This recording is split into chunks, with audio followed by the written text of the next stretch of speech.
Hi, I'm Simone Gower, a graduate student getting my master's in book publishing. This is my podcast, Mental Notes, where I have conversations with authors about mental health representation in young adult novels.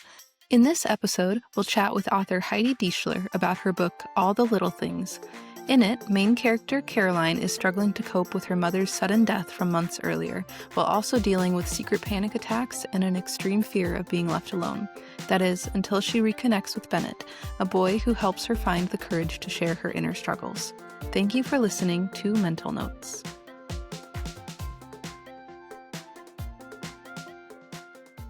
Well, welcome. I'm so excited to have you on the podcast. Well, I was very excited to receive the invite, so thank you. Yeah. So like I said, I kind of just stumbled across your blog when doing research for this project. And I came across the blog posts that you had written about other books that feature mental health and have kind of that have helped you in that way after reading them. And yeah, so I was like, oh, this is perfect. And so yeah, I'm really glad that we get to do this and we get to talk about your book now. Okay. Yeah. So where are you tuning in from today? So I'm actually from Louisiana, and I currently live in Louisiana. I have lived a few different places, but yeah, South Louisiana is where I am. Awesome. Great. Well, to get started, then I guess just diving into the episode, would you like to share a little bit about you and kind of your background and then what inspired this book? Sure. So, my name is Heidi Dischler. I started writing really, really young, and I eventually got into blogging because with the writing, I was like, okay, this is great. I love to write. I want to publish my books, but traditional publishing is really hard. So, I got into blogging because I was like, that's a great way to start getting myself out there. And so that's where you found my blog, and that's how I kind of promote my books. So the reason that I wrote All the Little Things is I had been struggling a lot with anxiety. I've always had anxiety, but this was around the pandemic. It got really, really bad.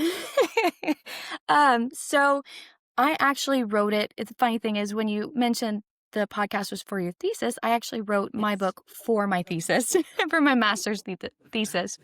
And so all the little things stemmed from a lot of my experiences with anxiety.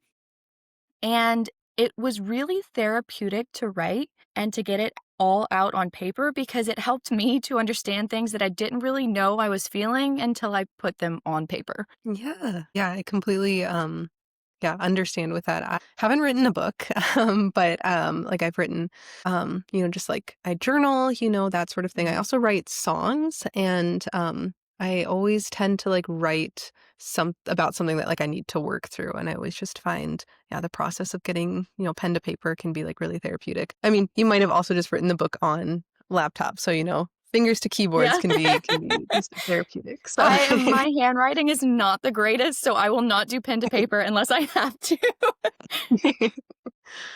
yeah, my handwriting is terrible too. There were so many times I remember in like high school or undergrad where I, would be taking notes throughout class and it would come time to actually study for the test. And I'd be like, what did I just write down? I was like, this is all just chicken scratch 'cause I don't know You what just I write learned so here. fast. Oh my gosh. Yep. Yeah. So, and then I guess as far as like the writing process goes, so it's probably a little bit different than since you said you were writing this actually for your thesis. Would you mind like Mhm. talking just a little bit about kind of how that went for you? So my writing process for this book was different than my writing process for all of my other books. Um, this is my third published book on Amazon, and I felt a lot more confident getting into it than I did with the first two.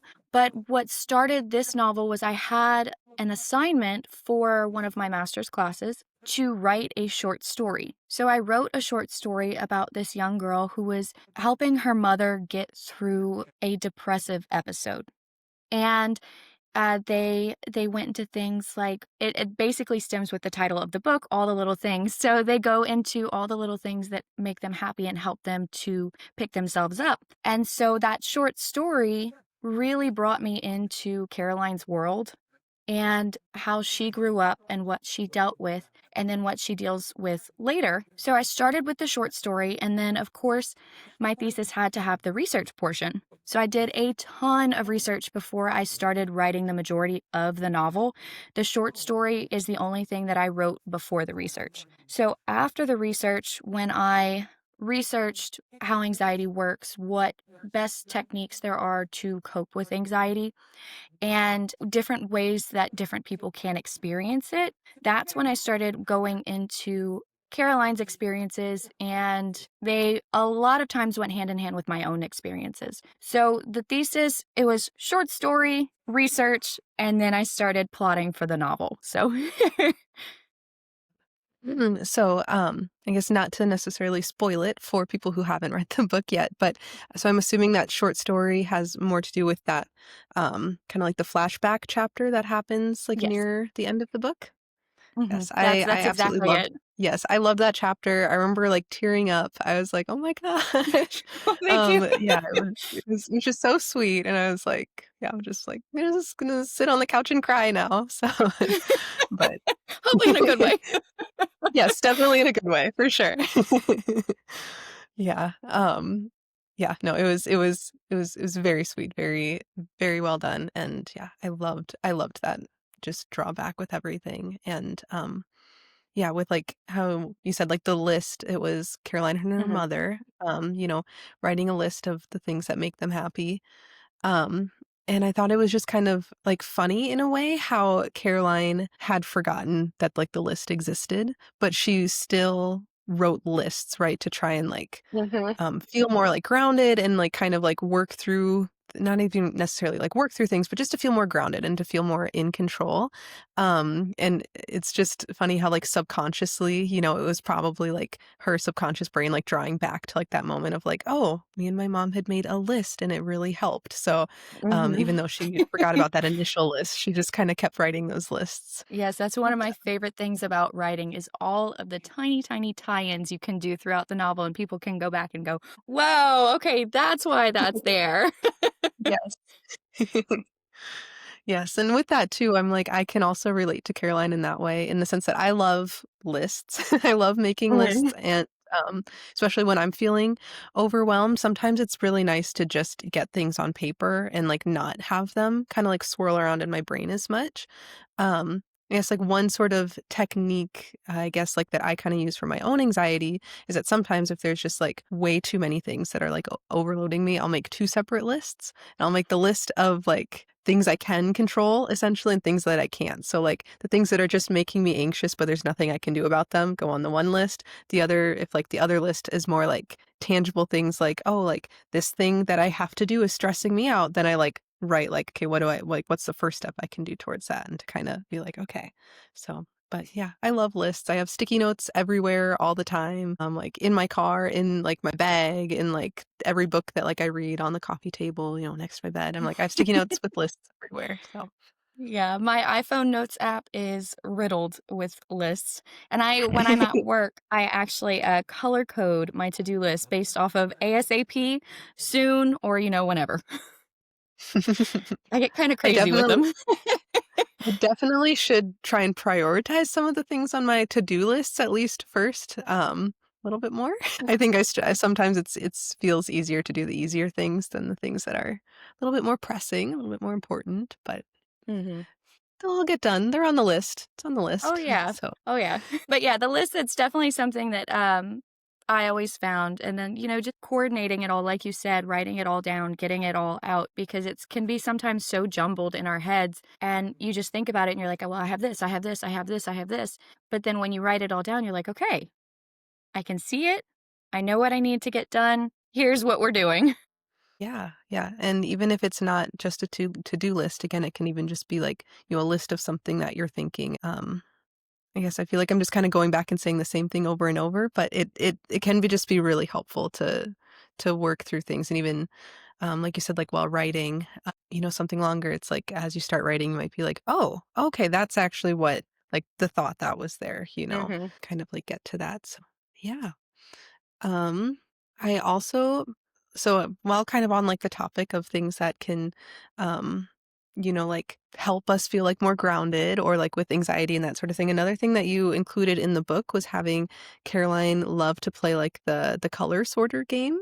And yeah, I really loved that. So I like try and do things like kind of like games like kind of like similar like that, like Mhm. in like on my own too when I'm feeling like really like overwhelmed or like kind of in like a thought spiral, because I feel like it's like it does give like your brain like a distraction in a sense, but like you're still having to use it, like it's Mhm. not just like something completely mindless like like scrolling social media or something would be. It's like you're still having to like activate like your brain and use it, but like you're able to like at least put a pause on like the maybe some of like those like anxious thoughts there. But, yeah, so I was wondering if, like, that is something that you personally like to do or what other things you kinda like to use there? Or did that come from maybe, like, the research? So, yeah. So that actually came from a personal experience. I had taken a trip out of the country, and during takeoff, obviously, takeoff and landing on planes is really kind of rough sometimes. So to try and calm myself down, I was like, Heidi, you have to stop thinking about it. You have to stop going on and on and on and on and on. Like, find some way to stop thinking because a lot of times, and that's Caroline says that a lot, just don't think. But a lot of times, you have to find ways to redirect.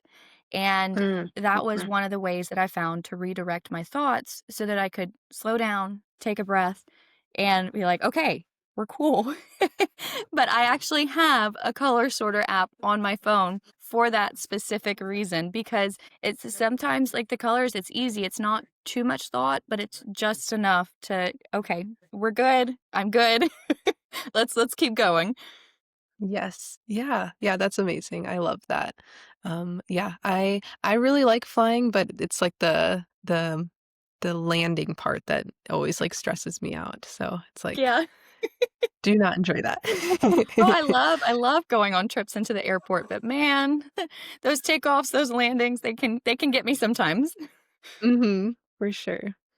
Yeah, so you've kind of talked about, how, you've always kinda, like, struggled with anxiety, and, Caroline, like, specifically, has, like, panic disorder. So has that been, like, a Mhm. part of your experience as well, or kind of what, I guess how does Caroline's, experience with anxiety kinda differ from yours? If you're comfortable sharing, of course. Oh, absolutely. I have never been like officially diagnosed with anything related to anxiety. Um, a lot of times I'm in tune with how I feel, so I know when I feel like I'm about to hit a panic attack, and I have had panic attacks before, but it was never a consistent, okay, something I really need to get help with. Um, but so Caroline's journey was a lot more intense than my own. I know the way that I feel when I have anxiety, that deep despair, that crushing weight on your chest, the feeling like you're going to literally die. So I can relate with that. But as far as like the therapy, um, taking medications to help balance the anxiety and make it better, I haven't gone through that specifically. But with the research, I felt a little better and a little more knowledgeable going into writing the book with what some others who have gone through that deal with. Yeah. Yeah. Well, I guess I'm glad for you that you haven't had had things as maybe as extreme as, Caroline has felt them. 'Cause she's panicking all the time, Mm. poor girl. So, I know. um yeah, I just wanted to, like, give her a hug all the time, and yeah, so, Yeah. As but a yeah, writer, with sometimes you put your characters through the ringer. yes, yes, definitely. It's out of love though, right? It's all out of love. They gotta go through something to learn something, Gotta have so that development, please.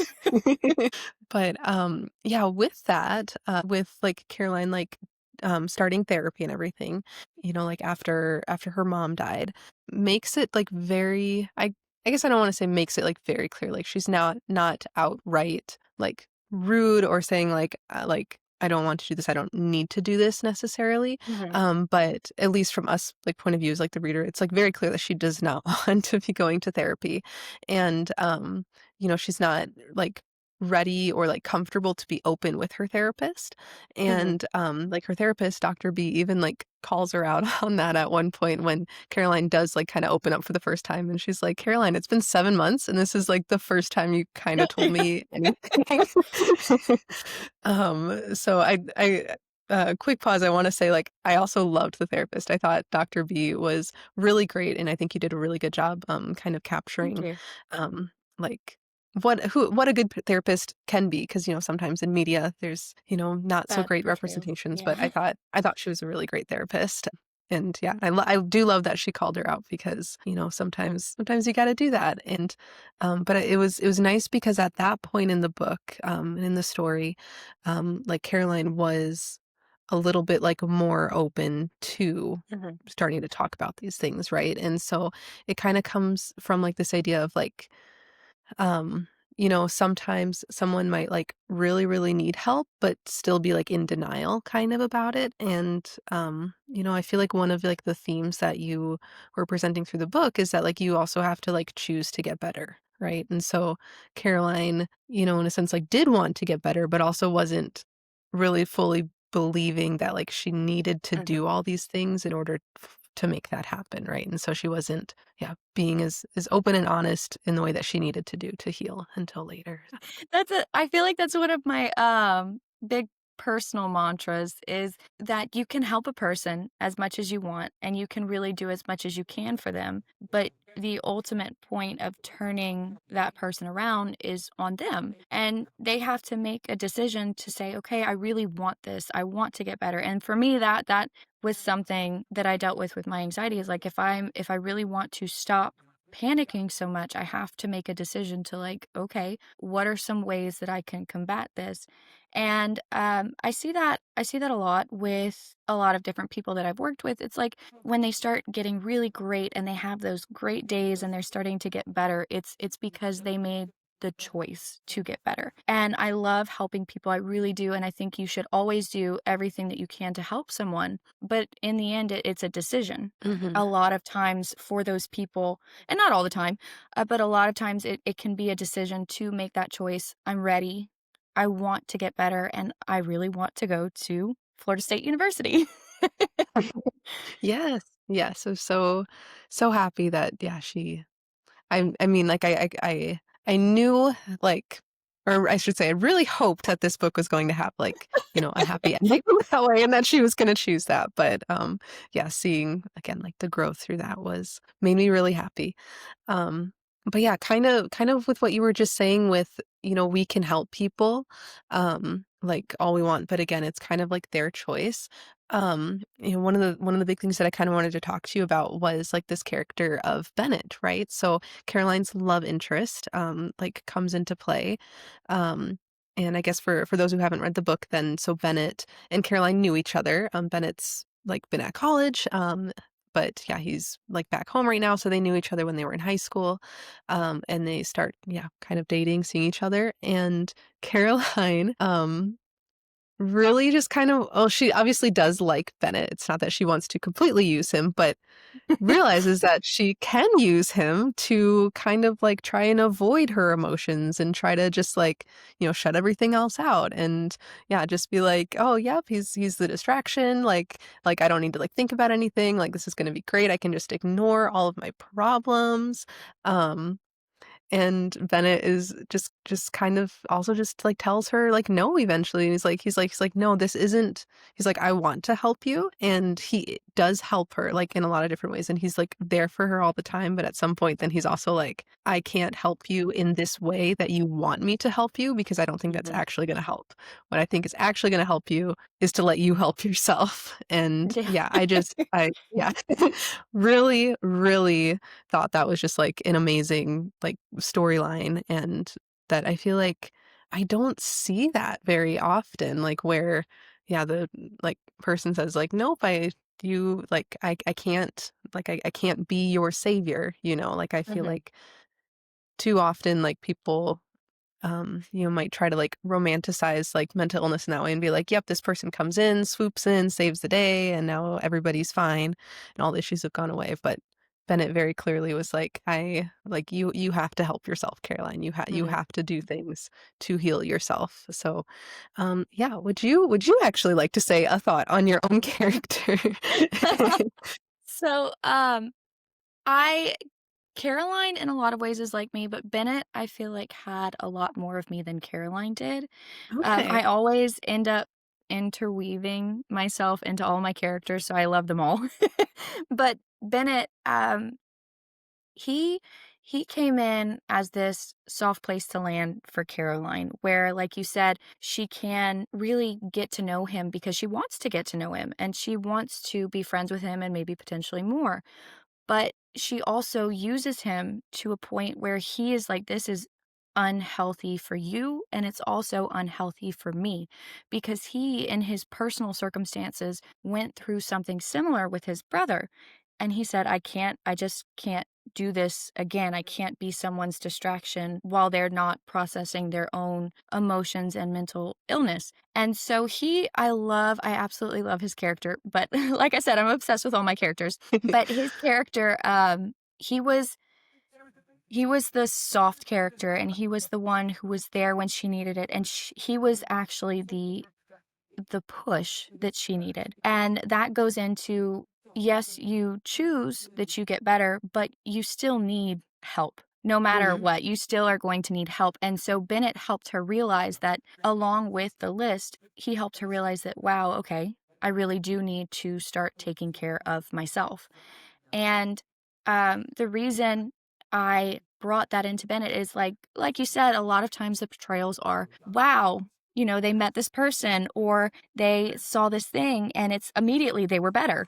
I didn't want that for my characters, and I wanted them obviously to get better and to grow and develop as characters, but I didn't want it to be an immediate fix because that wasn't realistic for me. That wasn't a realistic portrayal of mental illness and anxiety because it's not, there's no immediate fix.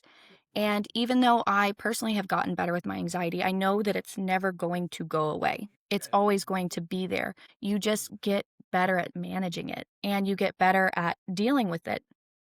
And so that's where Bennett was in his life, is he was finally getting to a point where he was better at dealing with his grief and his emotions from what he went through in his past, to the point where he's like, I see where you are, Caroline. I see where you are in your life, and I can't help you get out of that. You need to help yourself. And so, yeah, I enjoy Bennett as a character because like, with my personal experiences, I have a really hard time saying no to people.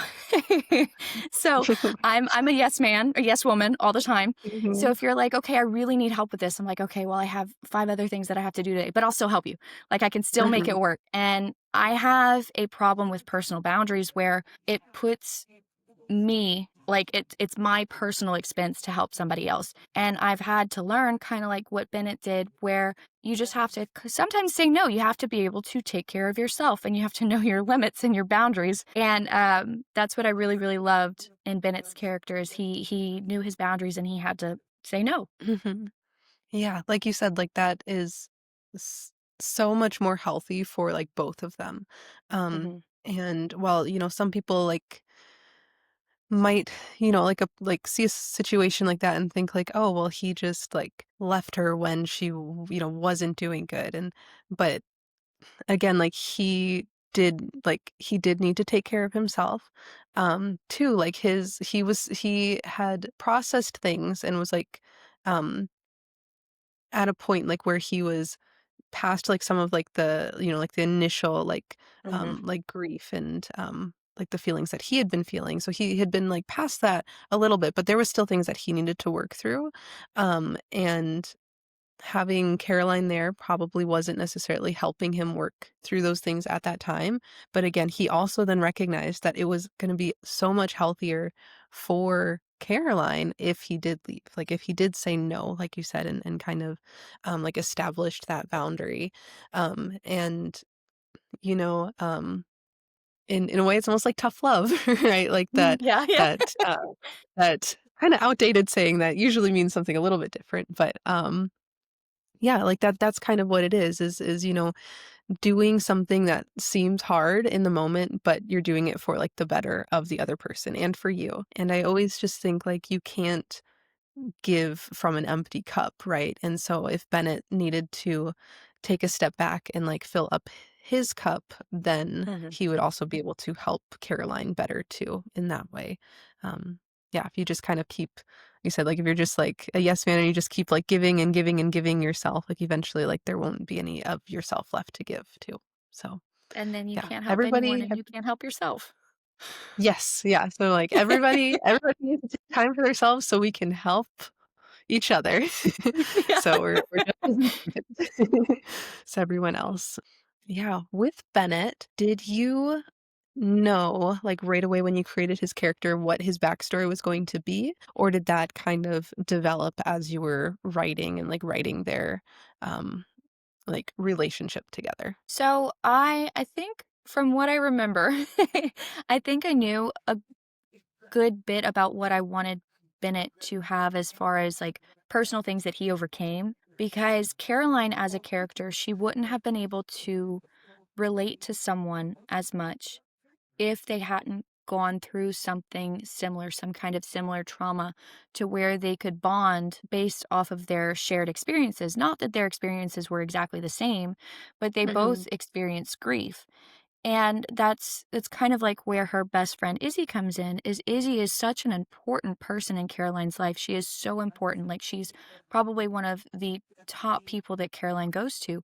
But with Caroline's grief, she loses that way to connect with Izzy on certain points. And so I knew Bennett needed to come in with something that could help him connect to Caroline because she desperately needed someone who understood. And while her grandparents understood, we all know that that relationship between children and parents and children and grandparents isn't necessarily the same as what you would experience with a friend or someone Mhm. else that you're close to. Yes. Yeah, definitely.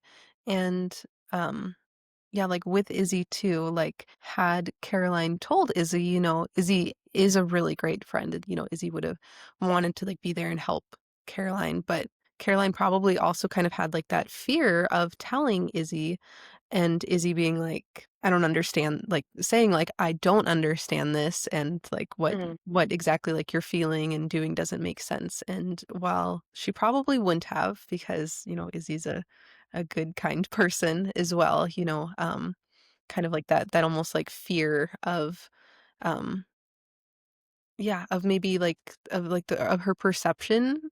She felt like she was like going to like change if she like approached her best friend in that way. So I think it's very like realistic that yeah, she wouldn't have like wanted to like tell Izzy about everything that she was going to just from like that fear of like not understanding. Whereas with Bennett, again, she didn't have to actually talk about her mom, right? Like she didn't have to bring it up. Like a couple times like, her mom did get brought up or like Josh got brought up, Bennett's brother, but she never had to like tell Bennett, "This is what I'm feeling about this," right? Like she Mhm. just knew that he knew.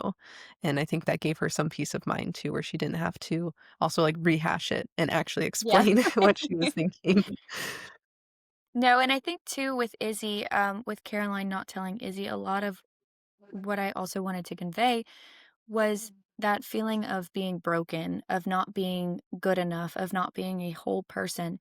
And I know I have a lot of friends who deal with mental illness and a lot of other people that I know, and it's that feeling of being different, of being ostracized by people who don't necessarily understand what you're going through. I've told some people before, like, I'm feeling really anxious. I can't stop thinking about, what's going on in my head, what is making me anxious. And sometimes like the people who don't understand, they'll just go, "Well, maybe think about something else." And I'm like, that's not sometimes that's not how it works, guys. Yeah. and and that I think that fear comes in of worrying that they're either going to judge you or look at you differently or treat you differently. And I think there's still a huge stigma about mental illness and what we have to do to better ourselves with mental illness because a lot of people still don't want to go to therapy because they're embarrassed by it or they don't want people to know that they have problems. And I think it's a really huge thing that we just need to let each other know like, we all have problems. We're all not Mhm. perfect people. We're not these perfect pictures that everyone sees, and that's where I think Caroline was getting all of that built up emotion where she just couldn't tell Izzy because Izzy looked like she had the perfect life, the perfect parents, just and it wasn't something that Caroline wanted to share with Izzy because she wasn't sure how Izzy would react. Mhm. Yeah, yeah, it can be hard to when you're almost, um, maybe, like, comparing, like, to like you said, like, comparing, like, Caroline's life and her situation with Izzy, and again, even though, like, they were close, it's like, again, like, she looks at Izzy, and it looks like Izzy has everything together, like, Izzy has everything, and so that could also already have been making Caroline feel a little bit, I don't know if inferior is exactly the right word, but, feeling already, um, maybe more like subconsciously kind of, um, like I said, like inferior or just even like sad about that. And then to have to, the idea of having to tell Izzy, hey, this other thing is like kind of going on with me and I'm like struggling in this way too, would just be kind of like adding to the pile of reasons why she may not feel like as good or not feel like as whole. Um, Mhm. of a person, like, as Izzy just by looking at her. So, one thing that I really love about, like, young adult novels or, like, novels that feature, like, teenagers is because, um, they're, the mistakes essentially that they kind Mhm. of make are just so, important to, like, their, like, growth and development, like, at the time. It's kinda I don't exactly know, kinda, like, explaining there, but I love it when they do make mistakes, especially, and then getting to see those characters, like, grow from it, like, at that time when, like, they're especially they might do something that they think is the right thing, but then it hurts Mhm. somebody, like, in a different way, um and, like, with Izzy and Caroline, like, they have, like, this really close relationship, but, like, at this point in, like, their lives, like, they have, like, a couple, um, like, fights kind of, right? Like, they have, like, some issues that kind of come up mostly from Caroline not being honest with Izzy and Izzy finding out about it, right? And so, that's, like, a mistake on Caroline's part, like, Mhm. lying outright to her friend about getting accepted to college, and all of that, like, wasn't a good thing, but, we can see, like, why Caroline did it, right? And we can see her, Mhm. like, grow and, like, realize, like, why she shouldn't have done that. And then, like, Izzy deciding to go tell Caroline's parents, it's like Izzy was like, "Well, I just care about Caroline, and I wanna make sure that she's doing what's, like, best for her, and I'm worried about her." But then again, like, that does hurt Caroline because now she feels betrayed, and so it's like, again, that's, like, a little bit of a mistake, but you can see why she did it, and, like, both of them are just able to, like, eventually, like, get through that and, like, forgive each Yeah. other and, like, work through that, and I just love that, like, when you get to see, like, little things like No, and I totally agree about the YA books. Even though I'm firmly in my adult stage, I that. still love reading YA because a lot of times I find that they have a depth that you don't see as much in adult novels. They have that growth and they have the problems that you have to overcome, and I really wish that that was something that the adult market had more of was seeing the everyday struggle because you see it all the time in teen novels, you really do, and I love YA, but you don't see it as much in adult novels. You don't see that, they're still having all of these problems, getting to be, I guess, growing as a person. Mhm. And they still have all those problems, but that's why I always end up going back to YA. It's always YA and YA contemporary because I love the novels about growth, and I think it adds so much emotional intelligence to a person when you can read these stories and you can understand and you're like, "Okay, I see what you're going through and I can be here for you if you need." Mhm. Yeah, yeah, there's just something special about, yeah, that age range and then also Oh, the yeah. books for that age range, and it's yeah, I just love it. I love young adult novels. Again, Me too. you know you know, uh 25 and going strong, and I love to read I about, totally some feel that. things that can do miracles. Yeah, yeah, and, so to kinda continue with Izzy and Caroline, like, having that fight, it was really also, like, what not the only thing, but part of what also led Caroline to starting to open up to her therapist, right? Because Mhm. Izzy was confronting her again about, FSU, and Caroline was very angry about it, that even though she knew she was lying to Lizzie or to Lizzie, to Izzy, she was like, "Why doesn't she believe me?" Yeah, yeah, And right. That yeah, denial.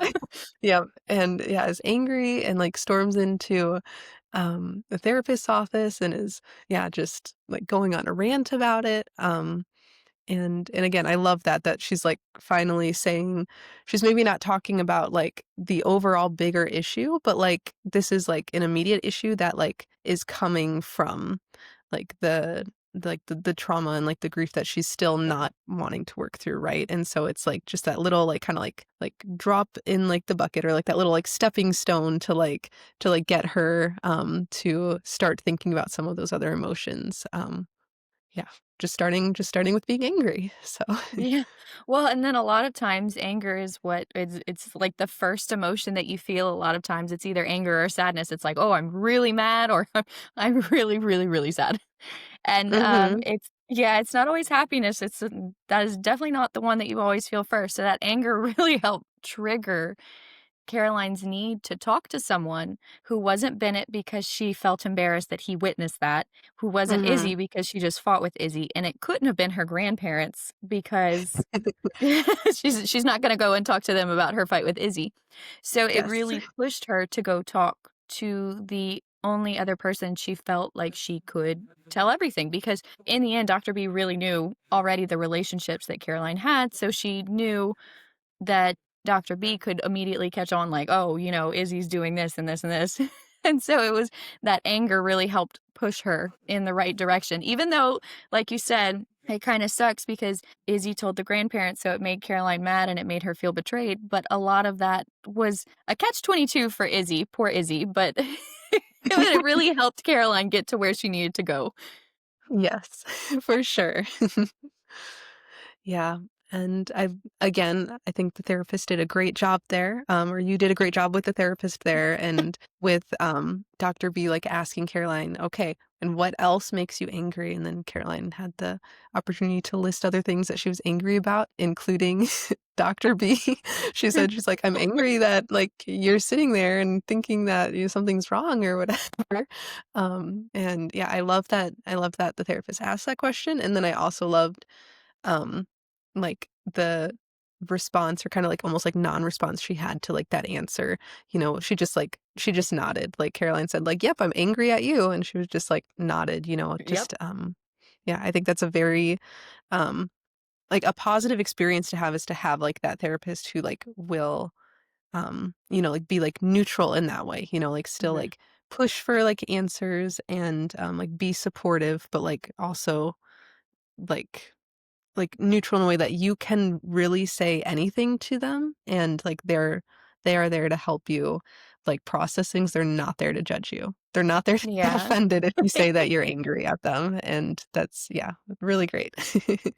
Yeah, I knew, just with who I am as a person, I knew that I wanted a therapist who was mostly there to listen, to also guide, because you need the guidance, but I feel like we need more listeners. We need more listeners, and Dr. B was my chance to be like, "Okay, I'm gonna put a listener in this book, and she's gonna sit and she's gonna listen, and she's also going to guide a little bit, but mainly she's going to be there for Caroline to be like, 'Look, I have a verbal dump, and this is what I need to get out of my mind, and you're there.' So Yes. Yeah, yeah, I love that. I think that especially since, like, Dr. B said, like, it's been 7 months, and Caroline hasn't necessarily, like, opened up a whole lot, but she's going to the session, and she's at least saying something, in those sessions. So Dr. B is definitely sitting there listening to whatever Caroline has to say. It may not be a whole lot, it may not be very deep a lot of the times, but, yeah, she's gonna sit there and listen and just be that, um kind of like impartial third party, like you said, like Mhm. when she can't, go to Izzy or her grandparents or doesn't want to go to Bennett or anybody else in her life.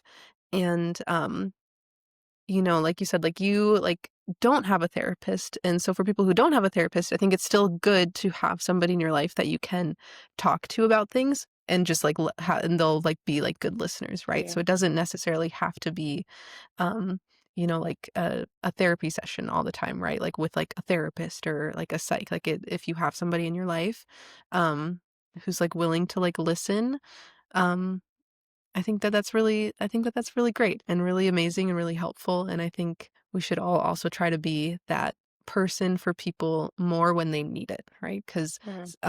you don't want to become somebody's therapist. You don't want to, like, become, like, your best friend's therapist per se, but, if they need to just, like, get something off their chest, just being willing to listen, I think is so important. So then I guess with the medication as well, that's another form of, like treatment for like any sort of like mental illness, right? We've kind of talked about like there's still like a lot of stigma about mental illness already, but I think especially when it comes to medication, like that's where we're still kind of falling behind. Like I do think it's a bit more normal to say like, oh, I go to therapy or, like I like maybe struggle a little bit with anxiety, but I think as soon as you start saying like, yeah, I take medication Mhm. for my anxiety, then people are like, oh, you do? So Yeah. Mm. Yeah. Yeah, but, with Caroline, her situation is so interesting and unique because she is, like, scared of the medication, right? Like, she's scared of it because she doesn't know what's going to happen if she takes it, if something, like, Mhm. super rare, but, like, catastrophic and awful happens, like what happened to, like, her mom, she just, like, worries about that, right? So while, like, on the one hand, she is also thinking, like, "I don't need to take this because I'm not sick," and kind of in denial on that way, and some of that probably stemming from what people would perceive her as, but the other part of it is, like, just, like, the very real fear of, like, side effects and something going wrong, and, yeah, and so I know, like, it wasn't, like, specified, like, in the book since, like you said, like, Caroline does have, like, panic disorder, but I was kind of wondering if you almost intended her to also maybe have, like, a little bit of OCD because, I mean, like, again, I guess neither of us are therapists, so we can't really diagnose people, but I just kind of felt like Caroline's, like, obsession with, like, the medication while that was also her fear was just, like, so interesting, like, the way she would, like, ruminate on it, the way she, like, still wanted to, like, be a pharmacist, and she worked at the pharmacy, and then she'd just, like, read the labels, like, all the time, like, over and over and just, like, stress on it.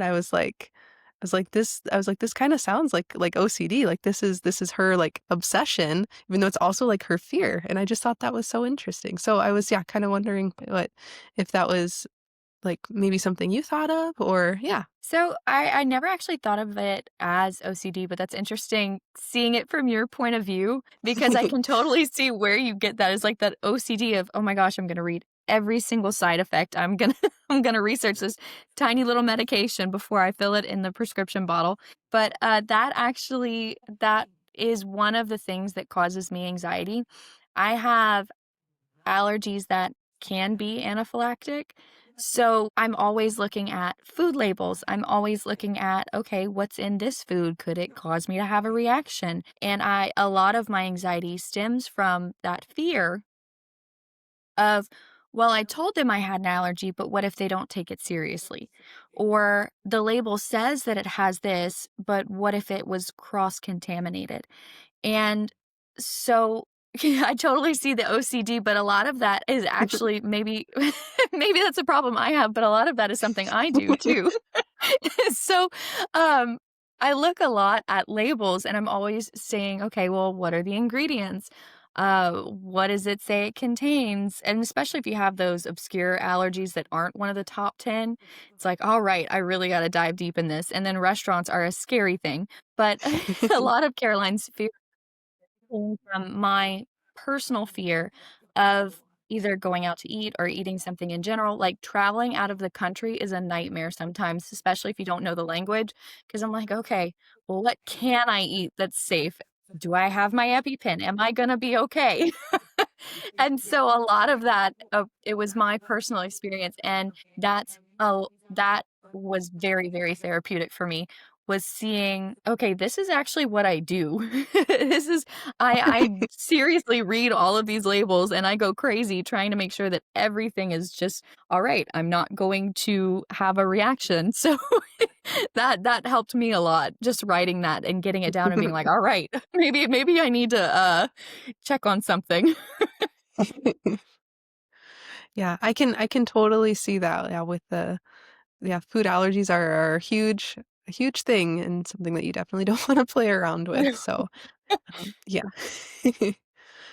But yeah, and um so again, like Caroline was kind of um like I said, a little bit like in denial. I think she Mhm, tells her grandparents, right? So her grandfather being a pharmacist and saying like, like like the medication like mhm, is just fine, like you know, we check it, like we're gonna give it to you, like we're gonna give you something that's safe, right? And Caroline kind of being like, first of all, I don't need medication because I'm not sick. Like I'm not yeah, sick. I'm perfectly fine. Um, but, like, the reality is, like, it's called, like, mental illness for, like, a reason, right? So, like, the illness part is, like, illness, right? And so while it's mhm, not a physical illness that we can always see, like, externally, sometimes, um, we wouldn't, like, say someone is less than because, they need to take medication for, like, this, like, disease that they have or, like, this thing that they have to deal with in like other ways that like you can be like quote unquote sick, right? And so I think that that is like a big thing too with like trying to like remove this stigma of like the idea of like, oh well, like mental illness, oh, or even mhm, people who think like that it's not a real thing. It's like, well, it is. Um and it is something that it doesn't, again, it doesn't make you like broken. Yeah, like you're still a person and you're still whole, you're still worthy, but yeah, it just means that something's maybe not going right. Something's maybe a little bit out of whack, and like what can we do to kind of help with that? Yeah, whether that is something as maybe more extreme as like medication or just like as simple as like figuring out like what is it that like makes you anxious? What can we do to like mhm. cope and that sort of thing? Just like what can we do to manage like this illness, manage the symptoms. Yeah, and you're so right about, like, just it's crazy how we would have a stigma, because when you're able to see it, and obviously, people have skepticisms when they can't see what's actually going on, but when you're able to see it, say somebody has a broken arm or a broken leg, you're like, okay, we're going to try and make accommodations for you. We'll see if you can get a note taker at school, or we'll see if somebody can share notes with you. But when you have a mental illness that can't be seen, a lot of times people will just be like, okay, well, what do I do? Like, is there anything I can actually do to help you? It, and it comes from a lack of understanding what's going on with that person. And I know a lot of people who will go the extra mile and they'll learn so that they can understand what's going on to help the person. But there's also a lot of people who are just like, okay, well, I don't understand. And that's where it ends. Mhm. And so, like, the brain, it's just with Caroline with her medication, it got to a point where maybe her chemicals in her brain were completely out of whack, like you said. And she needed that medication in order to help her get back on track. And maybe she didn't have to be on it for the rest of her life.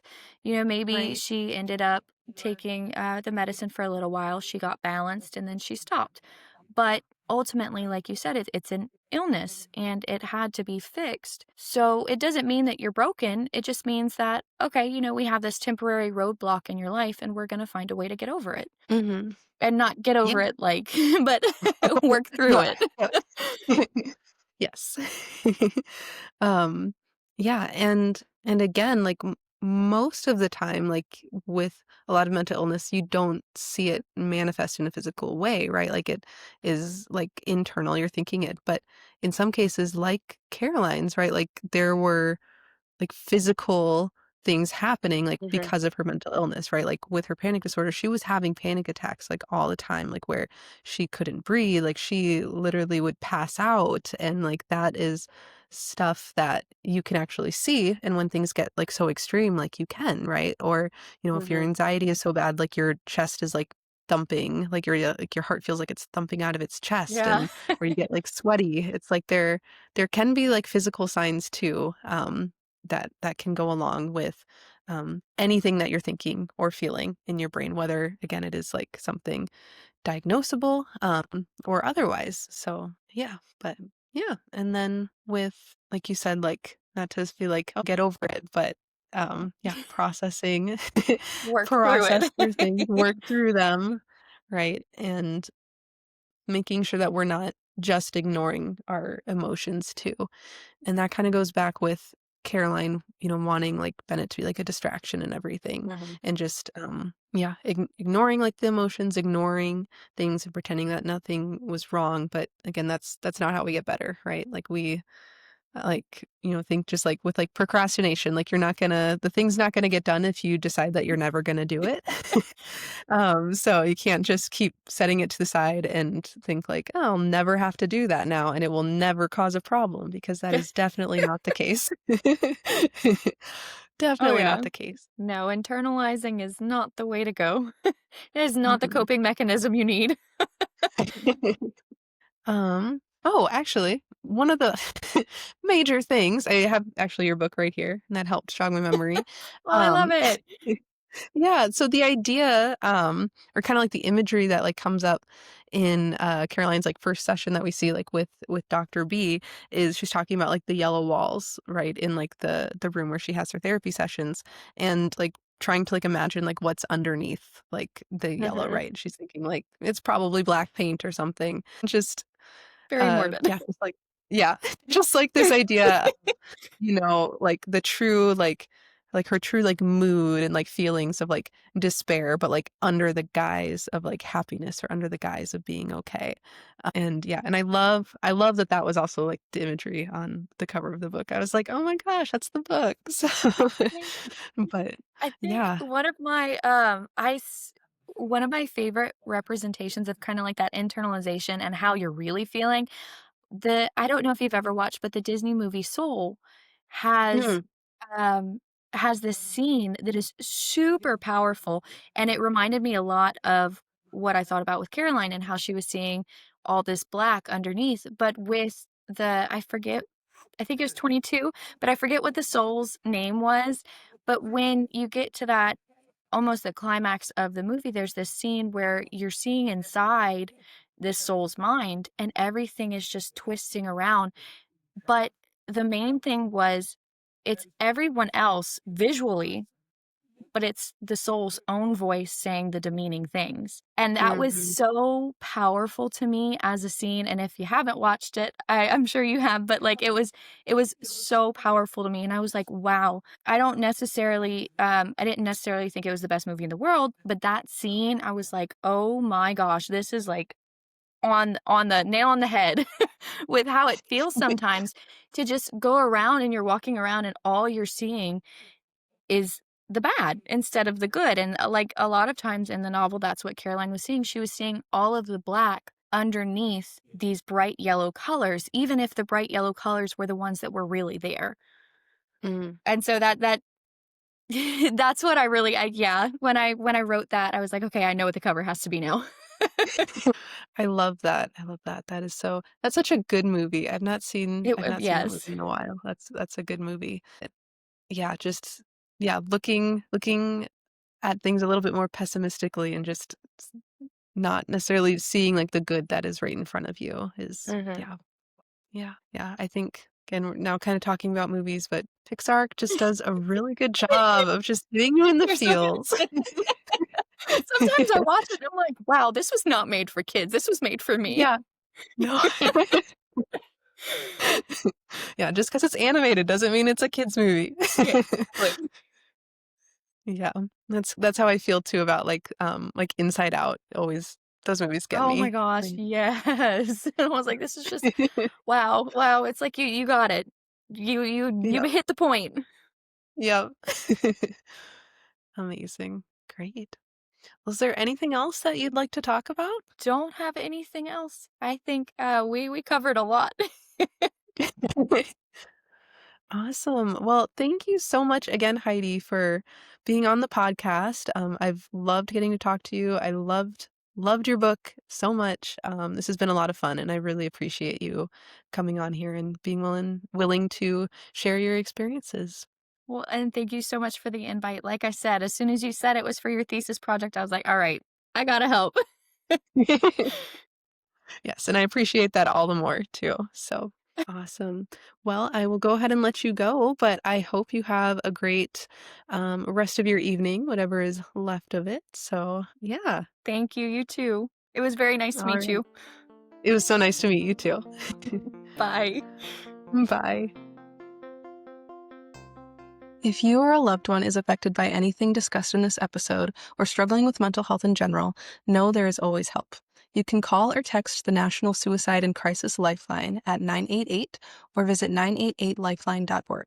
For the National Alliance on Mental Illness Helpline, call 1-800-950-NAMI or visit nami.org. You can also download the Not Okay app at notokayapp.com. The app will notify your trusted contacts in case of a crisis.